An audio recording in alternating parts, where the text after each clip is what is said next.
நம்ம பூமி நம்ம தமிழ் நம்ம சேனல். இந்த வீடியோவை லைக் பண்ணுங்க, ஷேர் பண்ணுங்க, கமெண்ட் பண்ணுங்க. அனைவருக்கும் கோபிநாத்தின் அன்பு வணக்கங்கள் நண்பர்களே. இப்போ நம்ம சொல்கின்ற குணாதிசயங்கள் ஒரு சிலருக்கு நிறையவே இருக்கும். இதில் இருக்க குணாதிசயங்கள் நிறையவே காணப்படும். அவர்கள் எல்லாம் தேவர்களுக்கு ஒப்பானவர்கள் அப்படின்னே நம்ம சொல்லலாம். அவ்வளவும் நல்ல குணங்களாக இருக்கும். அதெல்லாம் சாக்ஷாத் அந்த இறைவனோட ஆசீர்வாதம் பெற்றவர்கள் அவர்கள்னே நம்மளால சொல்ல முடியும். இந்த மானிடர்களுக்கு அப்படி என்ன குணம் இருந்துற போது தேவர்களுக்கு ஒப்பானது அப்படின்னா அது என்ன அப்படின்னு பார்த்தா குணம் பார்த்தோம் அப்படின்னா பயமின்மை அப்படிங்கிறது. எந்த விஷயத்துக்கு பயப்படணுமோ அதுக்கு தான் பயப்படணும். சும்மா எல்லா விஷயத்துக்கும் பயம் கொள்ளக்கூடாது அப்படிங்கிறத நல்லா தெரிஞ்சுக்குங்க. அப்படி பயம் தேவையான இடத்தில் மட்டுமே பயம் இருக்கிறது. மற்றபடி ரொம்ப துணிச்சலாக ஒருத்தரால் செயல்பட முடியுது அப்படிங்கும் போது அது ரொம்பவே உயரிய குணம். அது ஒரு சிலருக்கு தான் அப்படி வாய்க்க பெற்றிருக்கும். நல்லா கேட்டு பாருங்க, நீங்களும் அப்படிப்பட்டவர் தானா அப்படின்ட்டு. அதே போல் தான தர்மம் அப்படிங்கிறது ஒருத்தர் சொல்லி கொடுத்து அவருக்கு தெரியாது. எல்லா ஜீவனுக்கும் தான தர்மம் செய்ய வேண்டும் என்ற எண்ணம் அவரது மனதில் இருக்கும். அந்த எண்ணத்திற்கு தகுந்த போல் அவர்களின் செயல்பாடும் அமைந்திருக்கும். சாதாரண விஷயம் இல்லை. ஒருத்தருக்கு பசிக்குது அப்படிங்கும் போது யாராச்சும் சாப்பாடு வாங்கி கொடுங்க அப்படின்னு சொல்கிற மனமாக அது இருக்காது. முன் சென்று தானாக உதவக்கூடியதாக இருக்கும். தான் பசியில் இருந்தாலும் பரவாயில்லை, என்னை சுற்றி இருப்பவர்கள் பசியில் இருக்கக்கூடாது என்ற மனம் ஒருத்தருக்கு இருக்கும்போது அவர்களை விட உயர்ந்தவர்கள் இந்த உலகத்தில் வேறு யாரும் இருக்க முடியாது. அதே போல தான் தன்னோட நிலைமை அப்படிங்கிறத நல்லா தெரிஞ்சுக்கணும். தன்னோட மனசு அப்படிங்கிறத தெரிஞ்சுக்கிற பக்குவம் அவர்கள்ட்ட இருக்கும். ஏதாச்சும் ஒரு சூழ்நிலை சந்தர்ப்பத்தில் தன்னோட மனம் அழுக்காகுது, பிறரோட அந்த ஆதிக்கத்தினால என் மனசு ஏதாச்சும் கலங்கப்படுதுன்னா அதை உடனே தூய்மை செய்து கொள்ளக்கூடிய ஆற்றல் ஒருத்தர் இதில் இருக்குது அப்படின்னா அவங்க ரொம்பவே உயர்ந்தவர்கள் அப்படின்னு சொல்லலாம். சுய கட்டுப்பாடு அப்படின்னு சொல்லுவாங்க. எந்த இடத்திலும் தன்னிலை மாறாமல் இருத்தல். இப்படித்தான் நான் இறைவன் மட்டும்தான் எனக்கு எல்லாம், எந்த இடத்திலும் எனக்கு சபலம் கிடையாது, எனக்கு இறைவன் ஒருவனே, அவனை மட்டும்தான் நான் பார்த்து கொள்வேன், அவர் காட்டிய வழியில் தான் நான் செல்வேன்கிற அந்த சுய கட்டுப்பாடு இருக்குது அப்படிங்கும் போது ரொம்பவே சக்தி வாய்ந்தவர்களாக அவர்கள் இருப்பார்கள். அதே போல் ரொம்ப எளிமையாக பழகுவதற்கு எளிமையாக இருப்பார்கள். ஏழை பணக்காரன் அவங்கக்கிட்ட வித்தியாசம் இருக்காது. எல்லாத்துக்கிட்டையும் ஒரே மாதிரி தான் பழகுவாங்க. அகிம்சை அப்படிங்கிறது அவங்க ரத்தத்தில் ஊறி போனதாக இருக்கும். எந்த உயிரினத்தையும் இம்சைப்படுத்த மாட்டார்கள். அகிம்சை ஒன்றே அவர்களது வழியாக இருக்கும். எப்பவுமே நல்ல பேச்சு திறமை உடையவர்களாக இருப்பார்கள். சாதுரியமாக பேசுதல் அப்படின்னு சொல்றது பிறர் மனம் புண்படாதபடி பேசுதல் அப்படின்னு சொல்லக்கூடியது. அதுதான் அங்கே ரொம்ப முக்கியம். வாய் பேசுறதுன்னா எல்லாருமே பேசுவாங்க. 2 மணி நேரம் 3 மணி நேரம் பேசுறவங்களாம் இருப்பாங்க. வாயை திறந்தா பொய்யாத்தான் இருக்கும். அதெல்லாம் இங்கே கணக்கு கிடையாது. வாக்கில் உண்மை, அதே போல பிறர் மனம் புண்படும்படி பேசாத அந்த தன்மை ரெண்டுமே இருக்குன்னா அதுதான் சுத்தமான வாய்மை அப்படின்னு சொல்லக்கூடியது. அந்த வாய்மையானது, அந்த பேச்சாற்றல் அப்படிங்கிறது ஒருத்தர்கிட்ட இருக்கு அப்படின்னா அது ரொம்பவே சிறப்பான விஷயம். கோபமானது உங்களுக்கு வருது அப்படின்னா அது மற்றவங்களை அழிக்கிறதுக்காக இல்லை, உங்களை நீங்களே அழிச்சிக்கிறீங்க அப்படிங்கிறது தான் ரொம்ப முக்கியம். சுத்தாக்னி அசுத்தாக்னின்னு சொல்லுவோம் உடம்புல இருக்கிறது. அதில் இந்த கோபமானது அசுத்தாக்னியை வளர்த்தி விடும். அப்போ என்ன ஆகுது, நம்மளே அழிச்சுக்கிறோம் அப்படிங்கிறது அந்த இடத்துல இருக்கக்கூடியது. அதே போல் ரொம்ப அமைதியாக இருக்கக்கூடிய தன்மை. இதை நம்ம தான் சொல்லிட்டோமே, தேவையான இடத்துல மட்டும்தான் அவங்க கோபப்படுவாங்க, பயப்படுவாங்க. மற்றபடி எந்த இடத்துலையும் தேவையில்லாமல் சினம் கொள்ள மாட்டார்கள். ரொம்ப அமைதியாக இருக்காங்க அப்படின்னாலே சாக்ஷாத் அது இறைவனின் வடிவமாகவே காணலாம். யாரு செய்கிற செயல்லையும் போய் தப்பு சொல்ல மாட்டாங்க. அவங்கள திருத்திக்க சொல்லுவாங்களே தவிர டே இது தப்புடா, நீ தப்பான ஆளு அப்படிங்கிற மாதிரியான வார்த்தைகள் ஒருத்தர்கிட்ட இருந்து வராமல் இருக்குது அப்படின்னா அவங்க உயர்ந்த குணமுடையவர்கள்ங்கிறது நல்லா தெரிஞ்சுக்குங்க. ரொம்ப கண்ணியமாக பிறர் நம்மளை இப்படி தவறாக பேசிடக்கூடாது, நம்ம நெறி தவறாமல் வாழ வேண்டும், நீதி நேர்மையுடன் வாழ வேண்டும் அப்படின்னு நினைக்கிற அந்த மனம், வீரம் உறைந்த நெஞ்சமாக அது இருக்கும். அதே போல் மனோதிடம் அப்படின்னு சொல்லக்கூடியது அதிகமாக இருக்கும். ரொம்ப முக்கியமான விஷயம். தனக்கு யாராச்சும் துன்பம் இழைக்கிறாங்க அப்படின்னா போயிட்டு போகிறாங்க, போ, இறைவன் இருக்கின்றான் அப்படிங்கிற அந்த மனசோடு மன்னிக்கிற தன்மை ஒருத்தருக்கு இருக்குது அப்படிங்கும் போது கண்டிப்பாக அவர்கள் உயர்ந்த குணம் உடையவர்களாக இருப்பார்கள். ரொம்ப முக்கியமாக யாரை பார்த்தும் பொறாமை கொள்ள மாட்டார்கள். பிறர் வளர்ச்சியை பார்த்தோ பிறரை பார்த்தோ பொறாமை கொள்பவர்களாக கட்டாயம் அவர்கள் இருக்க மாட்டார்கள். இப்படி நம்ம சொன்ன இந்த குணாதிசயங்கள் நிறைய பொருந்தி இருக்குன்னா அவங்க தேவர்களுக்கு ஒப்பானவர்கள். நல்லா ஞாபகம் வச்சுக்கோங்க. தர்மம் சார்ந்து வாழ்வார்கள், நீதி நேர்மையை கடைபிடித்து வாழ்பவர்களாக இவர்கள் இருப்பார்கள். கண்டிப்பாக இந்த குணம் உங்ககிட்ட இருக்குது அப்படின்னா நீங்கள் தேவர்களுக்கு ஒப்பானவர்கள், அதில் எந்த மாற்று கருத்துமே கிடையாது. நம்ம சேனலுக்கு முதன்முறையாக வரவங்களா இருந்தால் மறக்காமல் சப்ஸ்கிரைப் பட்டனையும் பக்கத்தில் இருக்க பெல் ஐக்கானையும் ப்ரெஸ் பண்ணிக்கோங்க. இறைவன் அப்படிங்கிறவருக்கு குணம் அப்படிங்கிறது இருக்குமா அப்படின்னு எல்லாத்துக்குள்ளேயும் ஒரு கேள்வி எழுவது உண்மைதான். இறைவனை நீங்கள் எந்த குணத்தோட வேணாலும் பொருந்தி பார்க்கலாம். அது தர்மத்தின் வழியில் இருக்கும்போது கட்டாயமாக அது இறைவனோட குணமாகத்தான் இருக்கும். அதில் எந்த மாற்று கருத்துமே நீங்கள் கொள்ள வேண்டாம். அப்படி இருக்கையில் ஒரு மனிதன் இறைவனாக முடியுமா அப்படின்னா நம்ம திரும்ப சொல்கிறது ஒரே விஷயம்தான், எல்லா மனிதர்களும் இறைவனாக ஆக முடியும். நான் இறைவனாக இருக்கின்றேன் அப்படிங்கிற கோட்பாடு எப்பவுமே சரியானது. எப்பனா தன்னை உணர்ந்த நிலையில் ஒரு தனிநபர் இறைவனாகின்றார் அப்படிங்கிறது தான் உண்மை. ஆனால் நான் தான் கடவுள், நான் மட்டும்தான் கடவுள் அப்படின்னு சொல்லும் போது தான் அது அகங்காரத்தோட உச்சிக்கு போயிடுது. அப்போ அது இறைநிலை ஆகுவதே இல்லை அப்படிங்கிறத நல்லா தெரிஞ்சுக்குங்க. பெரும்பாலும் பொன் பொருள் இதுக்கு பின்னாடி அந்த இறைநிலையை அடைந்தவர்கள் எப்போதுமே போவதில்லை. யார் ஒருத்தர் பொன் வேண்டும் பொருள் வேண்டும்னு ஓடுறாங்களோ அவங்களுக்கு ஞானம் கிடைப்பதில்லை. மாறாக ஞானம் கிடைத்தவர்களை நோக்கி அனைத்து வித ஐஸ்வர்யங்களும் சென்று சேரும் அப்படிங்கிறது தான் உண்மை. உண்மையான மகிழ்ச்சி எதுவோ அது அவங்கள தேடி போகும். அதுதான் அந்த இடத்துல உண்மையான ஒரு விஷயம். சரி, இப்போ ஒரு மனிதன் இறைநிலையை அடையும் போது அவர்களிடம் என்னென்ன குணங்கள் இருக்கும் அப்படிங்கிறத தான் ரொம்ப சுருக்கமாக பார்க்க இருக்கும் நண்பர்களே. பெரும்பாலும் அவங்களிடம் பார்த்தீங்கன்னா தன் வயமாதல் அப்படிங்கிற ஒரு முக்கியமான குணம் இருக்கும். தன்னை உணர்ந்த நிலையில் எப்பொழுதும் இருப்பார்கள் அப்படின்னு சொல்லப்படும். தூய உடம்பினன் அப்படின்னு குறிப்பிடப்படும். இயற்கை உணர்வுடையோனாதல் அப்படிங்கிறது மூன்றாவது பெரிய குணம். முற்றும் உணர்தல் அப்படின்னு சொல்லக்கூடியது. எல்லா காலங்களையும் உணர்ந்தவர்களாக ஆவார்கள் அப்படின்னு. பாசம் விளக்கல் அப்படிங்கிற ஒரு மிக சிறந்த குணம். அதாவது இந்த ஒரு இடம்தான் நம்ம தவறி போகிறது. பற்று பாசம் அப்படிங்கிறதுல போய் இறுக பிடித்து கொண்டோம் அப்படிங்கும் போது கண்டிப்பாக நம்ம அந்த பந்தத்திலிருந்து வெளிவர முடியாது. உண்மையான இறைநிலையை நம்மளால் அடைய முடியாது அப்படிங்கிறத சொல்லுவாங்க. அதே போல அருளுடைமை அப்படிங்கிற அந்த குணமும் அவர்களிடம் வந்து சேரும். வரம்பு அற்ற ஆற்றலுடைமை அப்படின்னு சொல்லப்படும். வரம்பற்ற ஆற்றல்னா அவங்களோட சக்தியை அவங்களால கணிக்கவே முடியாது, அந்த அளவுக்கு ஆயிடுவாங்க. ரொம்ப பலம் பொருந்தியவர்களாக மாறுவார்கள். எல்லையில்லா இன்பமுடைமை அப்படின்னு சொல்லக்கூடியது. புறப்பொருள்கள் இருந்தால் தான் இன்ப நிலை எனக்கு வரும் அப்படிங்கிற எண்ணத்தை எல்லாம் தாண்டி விடுவார்கள். தனக்குள் இருப்பவனை உணர்ந்து அந்த இன்ப நிலையை அனுபவித்து கொண்டே இருப்பார்கள். ஒவ்வொரு வினாடியும் பார்த்தீங்கன்னா இறைவனோடு கலந்து அந்த இன்பத்திலேயே இருப்பார்கள். மேற்கூறிய அனைத்து குணங்களும் ஒரு மனிதனுக்கு உண்டாகிறது அப்படிங்கும் போது அவர் இறைநிலையை அடைகின்றார் அப்படிங்கிறத நம்ம உறுதியாக சொல்ல முடியும். இப்போ நம்ம சொன்னதெல்லாம் ஒரு 8 பாயிண்ட் இருக்கும். இந்த 8 அவ்வளோ சீக்கிரம் ஒரு மனிதன் கிட்ட வந்துறதில்லை. ஏன்னா மாயை அப்படிங்கிறது நம்ம கருவில் உருவாகும் போதே இறைவன் அதையும் சேர்த்து தான் கொடுத்துடுறார். ஒரு கருவில் குழந்தை உருவாகிறது அப்படிங்கும் போதே அந்த இடத்துல மாயையும் சேர்த்து தான் பின்னப்படுகிறது. அப்போ அந்த மாயையிலிருந்து விடுபட்டு நான் அப்படிங்கிற அந்த ஒரு விஷயம் யாருன்னு தேடி போக தான் இந்த குணநலன்கள் எல்லாமே ஒருத்தர்கிட்ட வந்து சேரும் அப்படிங்கிறது தான் உண்மையான விஷயம். இறை தேடலில் இது ரொம்பவே முக்கியமான விஷயங்கள். எடுத்ததுமே இது நம்மளால் அடையக்கூடியது இல்லைனாலும் நம்மளோட முயற்சி படிப்படியாக இதை நோக்கி நாம் செல்லும் போது இறைவன் அந்த குணங்களை நமக்கு அருள்வார்னா நமக்குள்ளதான் இந்த குணமெல்லாம் இருக்கு, அதை வெளிப்பட செய்வார். இந்த எண் குணங்களையும் நாம் பெறும்போது கண்டிப்பாக இறைநிலையை அடைய முடியும். பெரும்பாலும் கடவுள் பக்தி அப்படிங்கிறதுல உயர்ந்தது தாழ்ந்தது ஆவரேஜ் ஆனது அப்படின்ட்டுலாம் எதுவுமே கிடையாது. உண்மையான கடவுள் பக்திக்கு ஈடு இணை எதுவுமே கிடையாது.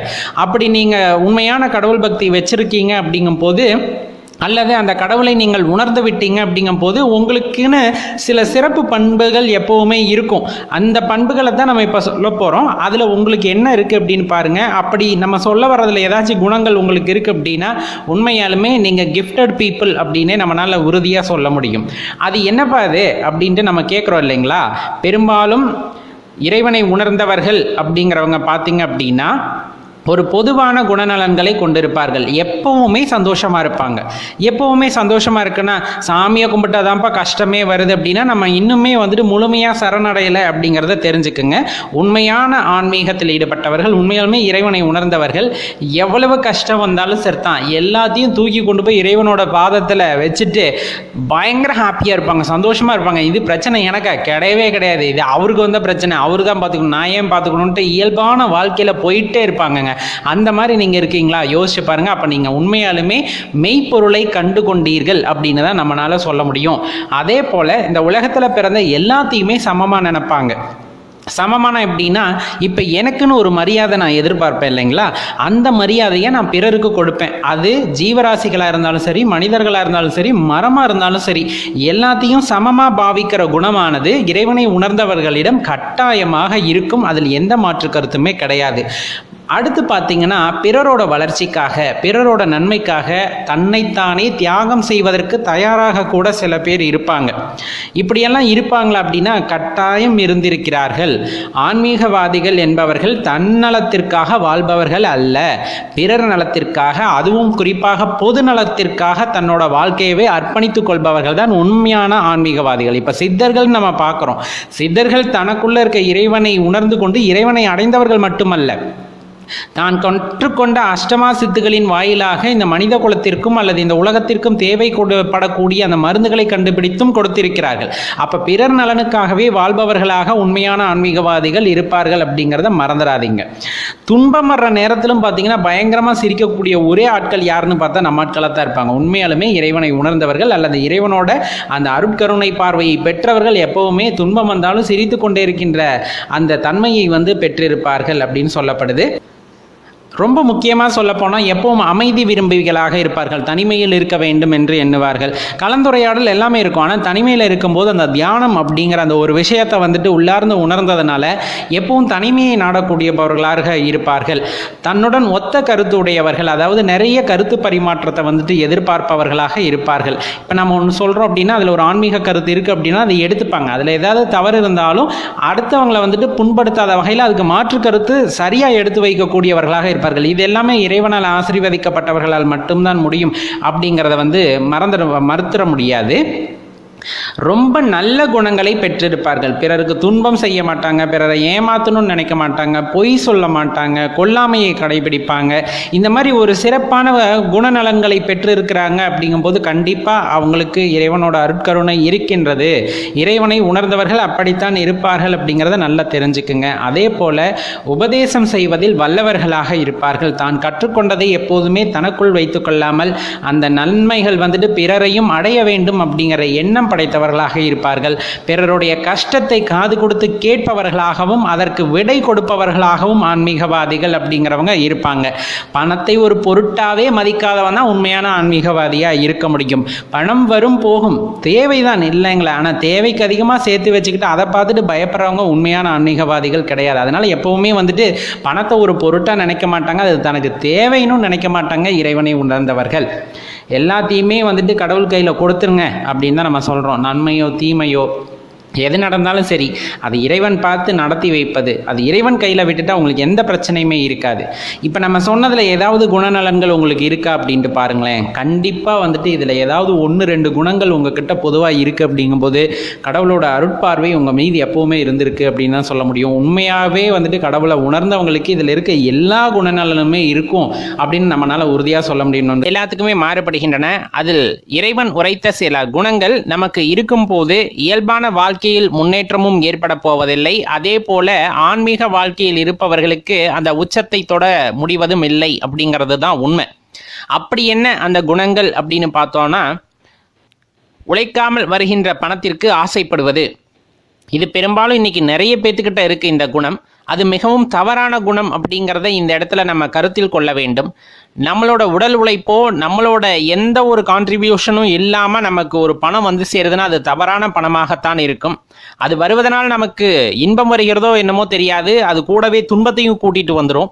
அதனால தான் ரொம்ப குறிப்பிட்டு சொல்கிறாங்க, நம்மளோட உழைப்பு பங்கு இல்லாமல் ஒரு பணம் சேருது அப்படின்னா அது பிரச்சனையை தான் ஏற்படுத்தும். அப்போ அந்த மாதிரியான மனநிலை உங்களுக்கு எப்போவுமே இருக்கக்கூடாது அப்படின்னு குறிப்பிடப்படுது. அடுத்து ரொம்ப முக்கியமான விஷயம் கல் உண்பது அப்படிங்கிறது. இது அப்ப இருந்தே வந்துட்டு இந்த பழக்கங்கள் இருந்திருக்கிறது. இதெல்லாம் தீய பழக்கங்களிலே வருகிறது. போதை வஸ்துக்களை பயன்படுத்துவது அப்படிங்கிற அந்த குணம் இருக்கு அப்படிங்கும் போது அது கண்டிப்பா நம்மை மட்டும் அழிக்காமல் நம்மை சார்ந்தவர்களையும் அது அழித்து விடுகிறது அப்படின்னு சொல்லப்படுது. குடும்பத்தையும் சேர்த்து தான் அதை அழித்துடுது. இன்னைக்கு நிதர்சனமா நம்ம கண்கூடா பார்த்துக்கிட்டு இருக்கோம். நம்ம கண் முன்னாடியே எவ்வளவோ குடும்பங்கள் வந்துட்டு இந்த ஒரு கெட்ட பழக்கத்தினால வந்துட்டு சீரழிஞ்சுக்கிட்டு இருக்கு இல்லையா. இந்த பழக்கம் இருக்கு அப்படிங்கும் போது கட்டாயமா வந்துட்டு ஆன்மீக வாழ்க்கையிலும் சரி, சராசரி வாழ்க்கையிலும் சரி, ஒரு இயல்பான வாழ்க்கையை நம்மால் வாழ முடியாது அப்படிங்கிறத நிதர்சனமா குறிப்பிடுறாங்க. அடுத்து மிகவும் முக்கியமா குறிப்பிடப்படுறது வந்துட்டு தவறான காம உணர்ச்சி அப்படின்னு சொல்லக்கூடியது. அதாவது பிறன்மனை நோக்கா அப்படின்ட்டு சொல்லுவாங்க.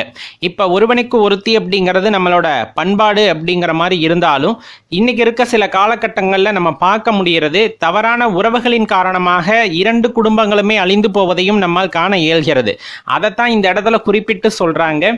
தவறான காம உணர்ச்சி அப்படிங்கிறது இருக்கு அப்படிங்கும் போது உங்களை சார்ந்தவர்களையும் அது அழித்து விடும் அப்படிங்கிறத எப்பவுமே மனதில் நிறுத்தி கொள்ள வேண்டும் அப்படின்னு சொல்றாங்க.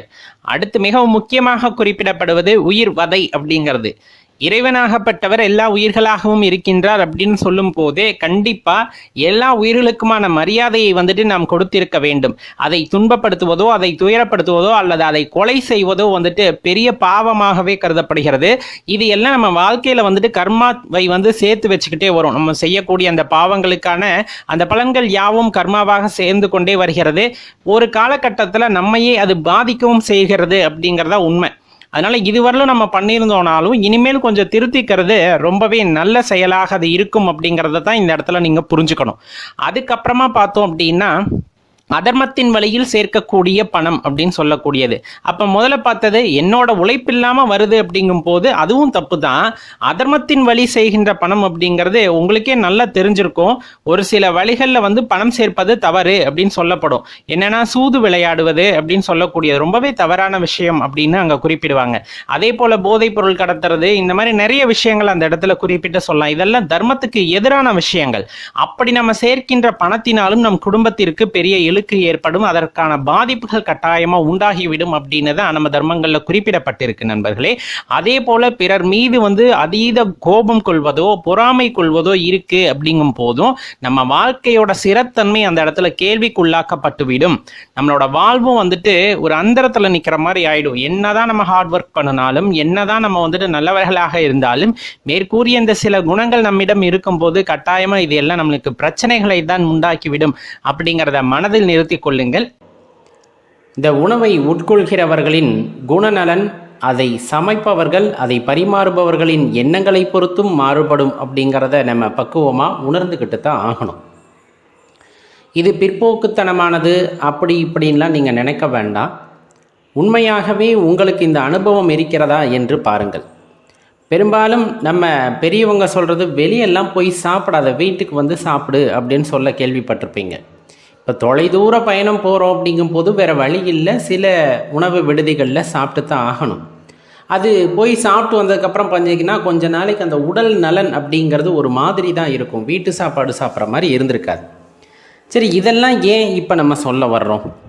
நம்ம அடுத்தவங்க வீட்டில் போய் சாப்பிட்லாமா, வெளியே சாப்பிட்லாமா, முன்ன பின்ன தெரியாதவங்க வீட்டில் சாப்பிட்லாமா, அதே போல் துக்கம் நடந்த வீட்டில் சாப்பிட்லாமா, இந்த மாதிரி நிறைய கேள்விகள் நமக்குள் எழுகிறதல்லவா.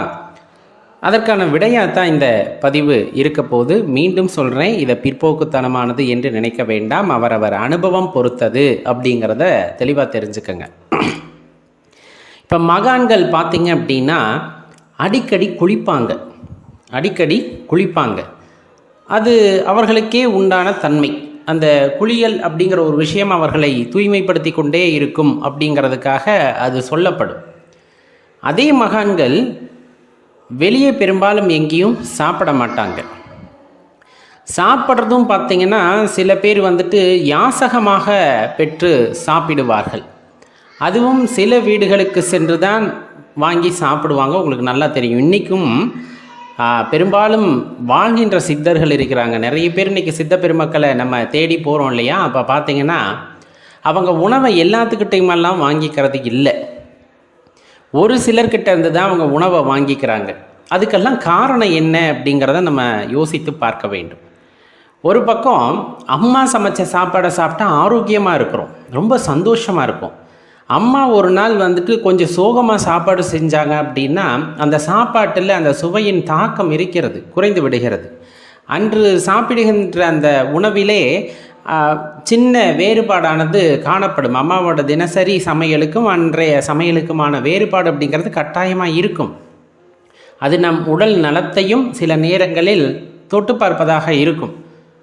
அப்போ இந்தளவுக்கு ஒரு உணவுக்கு தாக்கம் இருக்க முடியுமா? நல்ல உணவு தான், நல்ல சுவையான உணவு தான். ஆனால் அது எப்படி நம்ம உடலில் தாக்கம் ஏற்படுத்தணும்னா என்ன அலைகள் அப்படிங்கிறது ரொம்ப முக்கியமான விஷயம். சாப்பாடு செய்யும் போது அவர்கள் எந்த எண்ணத்தில் சாப்பாடு செய்கிறார்கள் அப்படிங்கிறத பொறுத்து அந்த சாப்பாட்டினுடைய சுவையும் மாறும். சில பேர் கேலி கிண்டலாக கூட கேட்கலாம், உப்பு போடாமல் சமைச்சா, இன்னும் கொஞ்சம் சர்க்கரை எச்சா போட்டுட்டா அப்படிங்கிறதெல்லாம் இல்லை. பக்குவமாக செய்யும் போதும் கூட அந்த மன நிம்மதியுடன் ஒருவர் சமையல் செய்யும் போது அதன் சுவையே அலாதியானதாக இருக்கும். அப்போ ஒரு மனநிலை ஒரு சாப்பாட்டை பாதிக்கிறது அப்படிங்கும்போது, இப்போ நம்ம துக்கம் நடந்த வீட்டுக்கு போகிறோம், அங்கே சாப்பாடு செஞ்சுருக்காங்கன்னா, அதனால தான் இன்றைக்கி பெரும்பாலும் துக்கம் நடந்த வீட்டில் சில நிகழ்வுகள் நிகழ்ந்த வீட்டில் எல்லாம் சாப்பிடுவதை தவிர்த்து கொள்வதற்கு காரணம் அதுதான். அவங்க மனநிலை அப்படிங்கிறது ஒரு மாதிரி இருக்கும் இல்லையா, ரொம்ப சோகமாக இருப்பாங்க. அவர்கள் அந்த சமையலை செய்திருக்கிறார்கள் என்றால் அந்த உணவில் அந்த தாக்கம் இருந்திருக்குமோ அப்படிங்கிற அந்த ஐயப்பாட்டின் காரணமாக அந்த ஆற்றலானது நம்மை தாக்கிவிடக்கூடாது என்பதற்காகத்தான் தவிர்த்து கொள்கிறார்கள். முடிஞ்ச அளவுக்கு முன்பின் தெரியாத வீட்டில் போய் சாப்பிடாததுக்கும் காரணம் அதுதான். அவங்க வீட்டில் அவங்க அன்னைக்கு மகிழ்ச்சியாக இருந்திருக்கலாம், சோகமாக இருந்திருக்கலாம், கவலையாக இருந்திருக்கலாம். அந்த தாக்கமானது நம்மை தாக்கிவிடக்கூடாது என்று நினைப்பவர்கள் என்ன பண்ணுவாங்கன்னா, உணவை சாப்பிடுவதை தவிர்த்து கொள்கிறார்கள். வெளியிடங்களில் தண்ணீர் மட்டும் வாங்கி கொடுப்பார்கள். தண்ணீருக்கு எப்போவுமே அந்த சுத்தி அப்படிங்கிறது உண்டு. அதனால் தண்ணீர் மட்டும் வாங்கி அருந்திக் கொள்வார்கள். மற்றபடி வீட்டில் பாலாக இருந்தாலும், தயிராக இருந்தாலும், மோராக இருந்தாலும், சாப்பாடாக இருந்தாலும் எதையுமே சாப்பிட மாட்டார்கள். நீங்கள் நல்லா கவனித்து பார்த்தீங்கன்னா தெரியும். அது இந்த பிரிவினை அப்படி இப்படின்லாம் இல்லை. அவங்க உடலில் இருக்கக்கூடிய ஆற்றலின் அளவு அவர்களுக்கு தெரியும். எவ்வளவு தூய்மையான ஆற்றலாக அது இருக்கிறது என்பதை அவர்கள் அறிந்திருப்பார்கள். அதில் எந்த விதமான சிதைவும் ஏற்பட்டுவிடக்கூடாது அப்படிங்கிறதுக்காக வெளியிடங்களில் சாப்பிடுவதை தவிர்த்து கொள்வார்கள். அது எல்லா இடத்துக்கும் பொருந்துமா? எல்லா இடத்துக்கும் ரொம்ப சொந்தக்காரங்க, வேறு வழியே இல்லையே. அப்போ வேறு வழி இல்லை, நம்ம சாப்பிட்டு தான் ஆகணும். ஆனால் முடிந்த அளவுக்கு நம்ம தியானம் செய்கிறோம், மந்திர ஜபம் செய்கிறோம், இன்னும் நிறைய விஷயங்கள் ஆன்மீக செயல்பாடுகளிலிருந்து உடலை வந்துட்டு ஒரு சுத்தமான இடமாக மாற்றி கொண்டு இருக்கின்றோம். அப்படிங்கும்போது ஆரம்ப காலகட்டங்களில் இந்த மாதிரி எண்ணங்களின் தாக்கம் அந்த உடலின் மீது இருக்கும்போது ஒரு பின்னடைவு ஏற்படும் என்றெல்லாம் உறுதியாக கூற முடியாது, ஏற்படலாம்.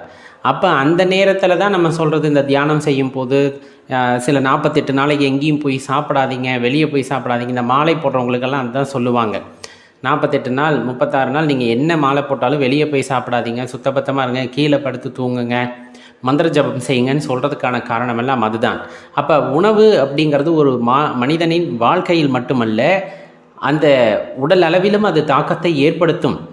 நல்ல மன நிம்மதியோடு ஒருவர் உணவு சமைக்கின்றார் அப்படிங்கும் போது அந்த உணவானது மிகுந்த சுவையுடன் அன்பு கலந்தும் இருக்கும். கட்டாயமாக கவலையிலும் வேதனையிலும் கஷ்டத்திலும் ஒருத்தர் உணவு சமைக்கிறார் அப்படிங்கும் போது அந்த கஷ்டமான உணர்வு அந்த உணவிலே தென்படும். சாப்பிடும் போதே தெரிஞ்சிடும்.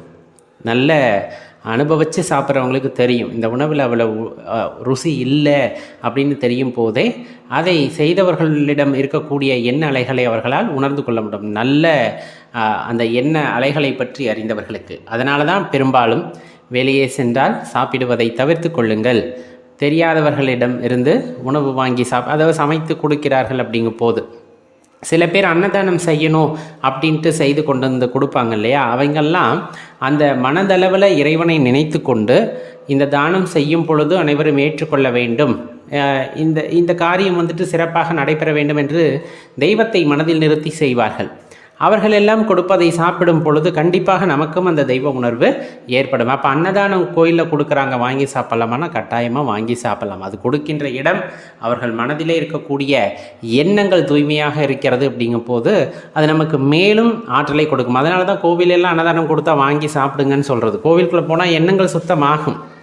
கண்டிப்பாக அது இறைவன் பாதத்தில் வைக்கும் பொழுது இன்னுமே அது ஆற்றல் மிகுந்ததாக அந்த பிரசாதங்கள் மாறுகின்றன. அதனால தான் அதெல்லாம் நீங்கள் வாங்கி சாப்பிடலாம் அப்படின்னு சொல்கிறது.